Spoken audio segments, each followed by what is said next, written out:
Pam pa pam. Do. Hello guys. Good morning. Ngayong adlaw sa tanan. So para din sa mga estudyante guys, sa mga kabataan una na to. No?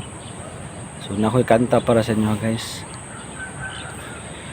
Mga batang gagmay, mga batang dagko, kung suguon mo sa inyong tatay nanay, tabangi sila sa mga buhat sa panimalay. Mag-study ka sa adlang Domingo sab mo simba. Likay gayud ang pagbarkada, importante ang pag-eskwela. Pinanggagayud sa ginikanan ang mga bata nga buutan.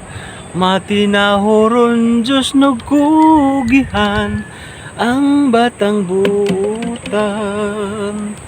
Na guys.